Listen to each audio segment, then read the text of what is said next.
إن شاء الله تعالى ونصف الله دونتا إلا كلمه لم يدوبه ليسو يماده وحلا وضا قبصده لوضا تشده لكلمه أهمية إلى هي سيد إسلام كودنيي أيان إن شاء الله تعالى دور قدر دون يرانك المعنى مركانو كهبلنا إلا كلمه أما إلا مدوبه وموضوع شرعي وآد دنيي الإمام البغوي رحمه الله تعالى وحوت المامي الله سبحانه وتعالى وحيابه وأنبياءه وصدره وحكمده إلى تحقيق الألفة إلا هلو ولا حقيقيه إلا مدوبه لغنا فوقاده كلا تبقى إلا فوقاده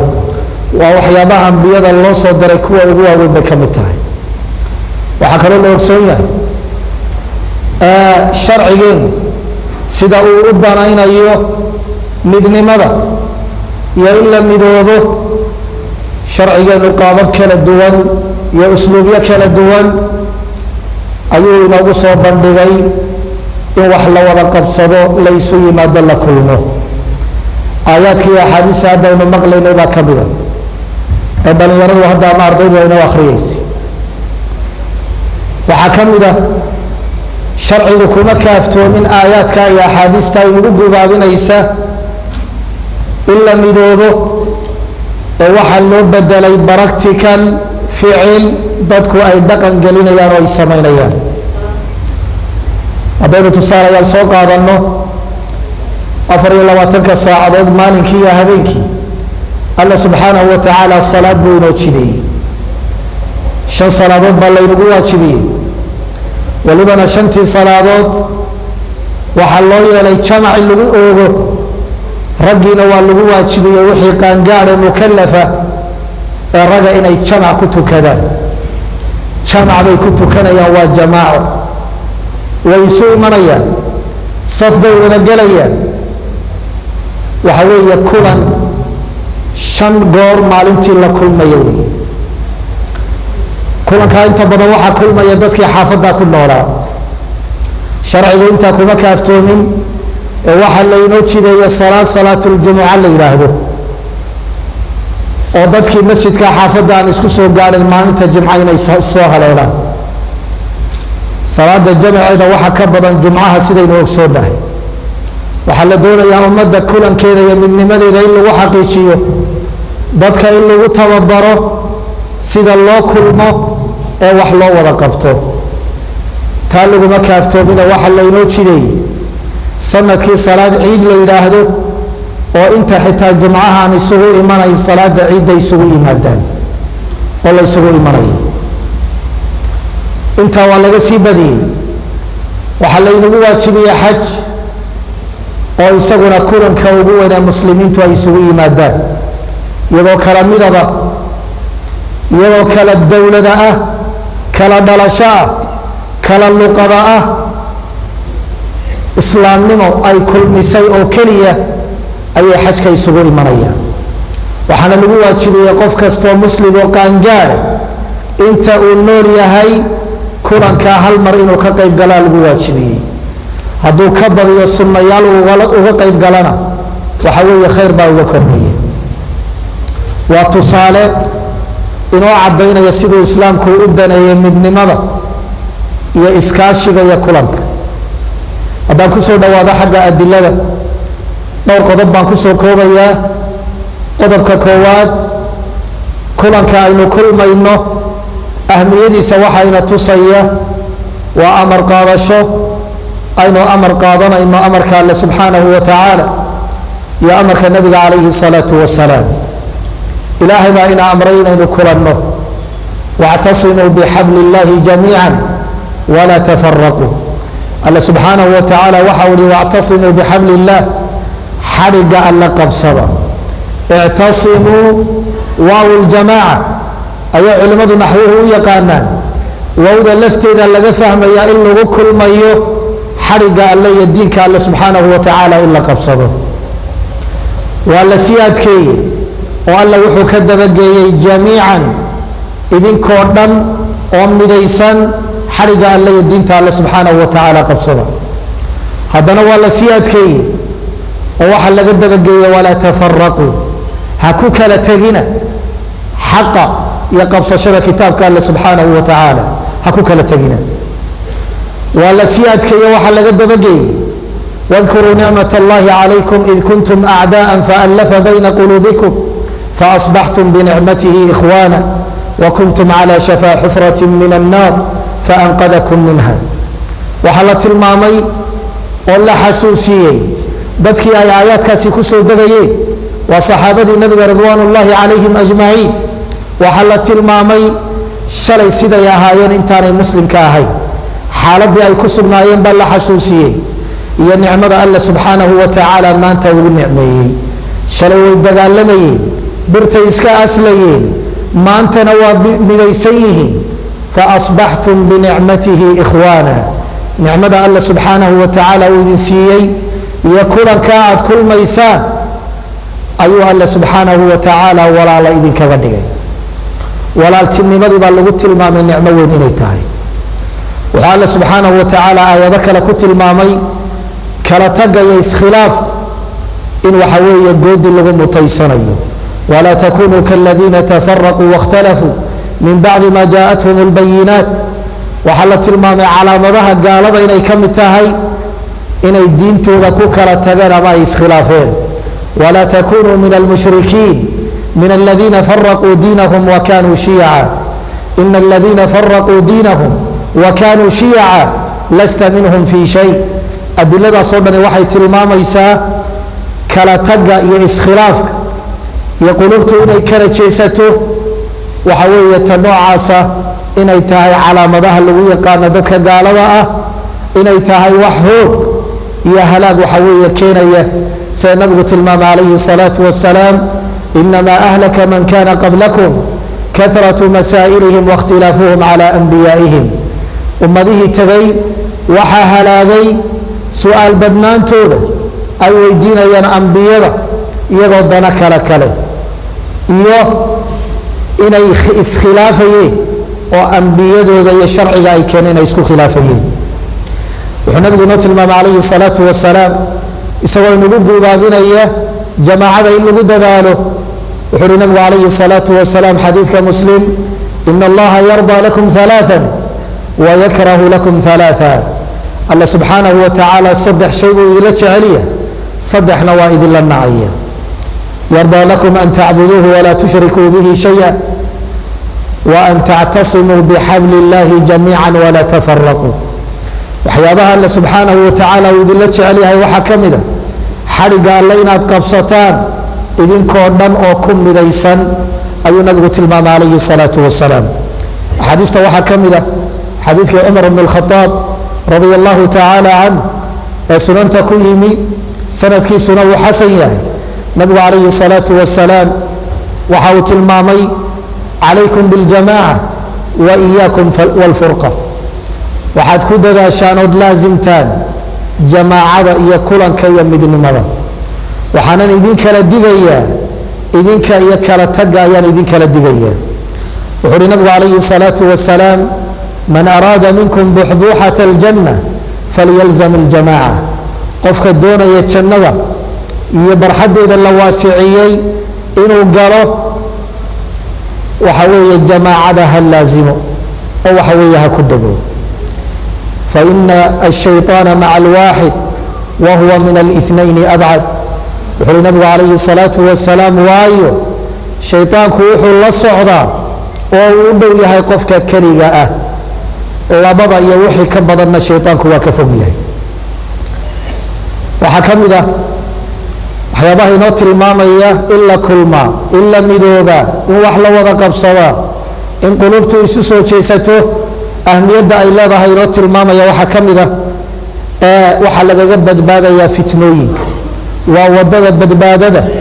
waa wadada halaagga lagaga baxayo sida nabigu tilmaamay calayhi الsalaatu wasalaam iftaraqat اlyahuudu calى 71 firqa وافترقت النصارى على 72 فرقة وستفترق هذه الأمة على 73 فرقة wuxuu nabigu tilmaamay calayhi salaatu wasalaam ummadihii tegay inay qaybsameen ummadda nebi maxamed waa ummatu lijaaba waa dadkii rumeeyey nebi maxamed calayhi salaatu wasalaam ummaddaasina 73 kooxood inay noqonayso wuxuu uhi nabigu kulluhaa fi nnaar dhammaantood naar bay mutaysanayaan ilaa waaxida mid keliya mooyaane middaasina wuxuu nabigu ku macneeyey wahiya aljamaaca waa dadka kulansan ee urursan wey wuxuu nabigu ku macneeyey man kaana calaa mili maa ana calayhi alyowma wa asxaabii idan waxaynu odhan karnaa kulanka la kulmaya ee xaqa lagu kulmayaa waa badbaado lagaga badbaadaya halaaga iyo in laga mid noqdo kooxaha lunsan waxaa ka mid ah ahmiyada waxyaabaha tilmaamaya markaynu ka hadlayno waa wax lagaga hortegayo cadowga iyo xadhig maleegiisa markay muslimku ay midoobaan walaaloobaan walaaltinimada ay xaqiijiyaan awood bay yeelanayaan awoodda noocaasina waxay wiiqaysaa cadowgoodu waxa uu u maleegayo iyo hagardaamada uu u hayo iyo awoodda uu u sheeganayo isagoo ku dhaqmaya qaacidada ah fariq tasud kala kaxee si aad u maamusho taana nusuus badan baynu ka qaadanaynaa in awood laga helayo nusuustaas laga qaadanayo aad iyo aad bay u badan tahay waxaa ka mida qowlu llahi jala wacala ina allaha yuxibu aladiina yuqaatiluuna fii sabiilihi safa kaannahum bunyaanun marsuus alla waa jecelya kuwa markay jidka alla u dagaalamayaan garba siman u dagaalamaya iyadoo aad moodo dhismo la isdul saaray sida ay isu kaashanayaan ay isugu hiilinayaan waxaa ka mid ah walibana cajaa'ibta sharcigeenna ka mida sida loo daneeyey kulanka in xitaa marka cuntada laga hadlayo sharcigu inuu inagu guubaabiyo cuntada in lagu kulmo nabigaa noo yimi calayhi salaatu wasalaam saxaabadii waxay ku idhaahdeen yaa rasuula allah inaa naakulu walaa nashbac cuntaanu cunnaa kamana dharagno oo naguma fillaato si kasta hadday u badan tahay nabigu su-aal buu weydiiye waxau ihi calayhi salaatu wasalaam lacallakum taftariquun ma laga yaabaa cuntada markaad cunaysaan inaad ku kala tagtaan oo nin waliba sixnigiisa uu dhinac u qaato sida xooluhuba mid waliba uu u jecel yahay keli daaq inuu keligii wax cuno qaaluu nacam bay yidhaahdeen rasuulkii allow keli baanu u cunnaa nabigu wuxuu uhi calayhi salaatu wasalaam ijtamicuu calaa طacaamikum yubaarak lakum waxaad ku kulantaan cuntadiinna waa la ydin barakaynaya yacni cuntadii baa idinku fillaanaysa tiro ahaan iyo taya ahaan labadaba waa la ydin badinaya inteeda yarina waa idinku fillaanaysaa waana la ydin badinaya waxaana taa keenaya kulanka maxaad u malaynaysaa cuntadii haddii lagu kulmo barakada iyo khayrka intaa leegi uu ka dhalanayo in danaha waaweyn ee ummaddu ay leedahay in lagu kulmo waxaa la mida nebigu calayhi salaatu wasalaam markuu safarada gelayay sida xadiidu abi thaclabata alkhushani uu tilmaamayo wuxuu arkay nebigu calayhi salaatu wasalaam idaa nazaluu manzilan tafaraquu fi shicaab wa butuuni alawdiya markay isu soo baxaan ee meel la dego ee socdaal la yahay ayaa nebigu yihi calayhi salaatu saxaabadu caadadoodu waxay ahayd inuu mid waliba geed iyo meel uu aado oo uu waxaweeye hadsado oo ay ku firdhaan meesha ay degayaan nabigu wuxuu uhi calayhi salaatu wasalaam isagoo la hadlaya ina tafaruqakum fi shicaabi wa butuuni alawdiya inamaa dalikum min ashayطaan kala taga aad ku kala tegaysaan meesha aad u hoyanaysaan meesha la degayo waxay ka timi xagga shayطaanka ayay ka timi ee ha la kulmo wuxuu leeyahay saxaabiga abi thaclabata alkhushani berigii dambe saxaabadu haddii meel la dego kaana yandamu bacduhum ilaa bacd xataa low busita calayhim ridaaun lacamahum xaalkoodu wuxuu ahaa xilliyadii dambe siday u kulmayaan oo meesha nin waliba gobashiisa uu dhiganayo ee uu hoyanayo siday isugu soo dhowaanayaan ilaa xaalku uu ka shabahay ama ay ka noqotay ama ay ku dhowaatay haddii hal go la hawin lahaa go-aasi inuu ku fillaan lahaa wuxuu nabigu tilmaamay calayhi salaatu wasalaam xadiidkaa ku tilmaamaya kala taga iyo tafaruqa waxa keena shaytaan baa keena waana sida xadiidkii cumraynu soo marayna uu tilmaamayay shaydaanku kelinimada ayuu u dhow yahay jamacana waa ka fog yahay wuxuu kaloo nabigu calayhi salaatu wasalaam tilmaamay xadiidkii hadda aynu maqlaynay maa min alaaثatin fii qaryatin walaa badu laa tuqaamu fiihim الصalaaة ilaa xadara macahum الshayطaan wuxuu nabigu tilmaamay calayhi salaatu wasalaam saddex ma ahaadaan meel baadiye ah ama meel magaalo ah oo salaada waxa weeye uma adimaan oo kuma kulmaan ila istaxwada calayhim الshayطaan waxa qabsanaya oo u talinaya shayطaan baa u talinaya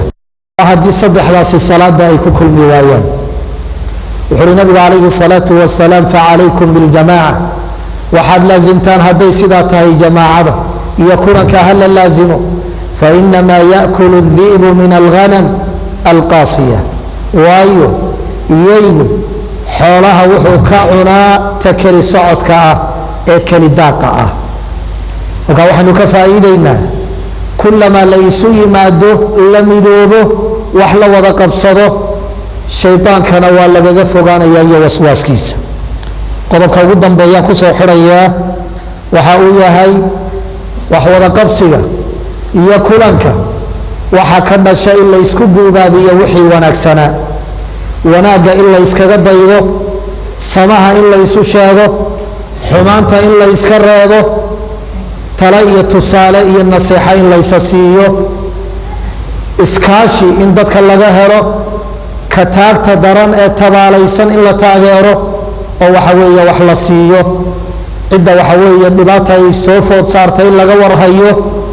macaanidaasoo dhani waxay ku imanaysaa kulanka iyo waxwada qabsiga iyo ijtimaaca iyo qulubtu inay midaysan tahay ayay waxa weeye ka dhalanaysaa taana waxaa inoo tilmaamaya nabiga calayhi salaatu wasalaam markuu masjidkiisa dhisayey saxaabadii baa isu yimi mid walba waxaa la yidhi waxaad soo qaadaa xabad jaajuura sida bukhaari ku timi mid waliba jaajuur buu soo qaadaya ama dhagax masjidka lagu dhiso waa la wada dhisay camaar ibnu yaasirna isna labalaba ayuu soo qaaday waxay ku gabyayeen lain qacadna wاnnabiyu yacmalu ladaka mina alcamalu اlmudallilu nin waliba waa shaqaynaya waa dhididay waa la iseeganayay waxay yidhaahdeen haddii aanu fadhiisanno iyadoo nebigu shaqaynayo waxay noqonaysaa camal